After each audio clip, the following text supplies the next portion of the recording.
Kepala Dinas Kesehatan Pali Mudakir yang dikonfirmasi masih mengatakan vaksinasi COVID-19 di Kabupaten Pali dosis pertama baru mencapai 25.675 warga dan dosis kedua sebanyak 15.724 warga. Hal ini sehubungan terbatasnya alokasi vaksin dari pemerintah pusat ke Kabupaten Pali. Jumlah dosis vaksin yang diterima dari pemerintah pusat belum sebanding dengan sasaran vaksin yang ada di Pali. Dengan kondisi tersebut, vaksinasi bisa diberikan ke sasaran yang sudah terdata.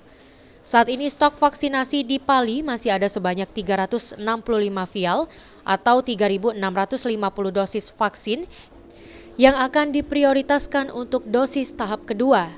Pihak Dinkes Pali sendiri sudah berkoordinasi dengan pihak pusat untuk stok vaksinasi di Pali saat ini. Kesehatan jumlahnya 356 vial. Artinya itu untuk 3.560 dosis.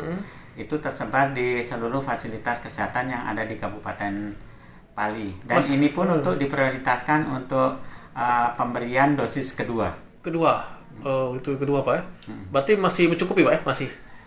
Untuk saat ini masih cukup. Ya? Mungkin perkiraan 5 hari ke depan kita sudah stok ini akan sudah habis. Tapi udah koordinasi dengan pusat Pak? Kami sudah berkoordinasi dengan provinsi maupun dengan infonya, pusat. Kapan lagi ada? Untuk saat ini belum ada bayangan untuk distribusi lagi vaksin kekurangannya ini.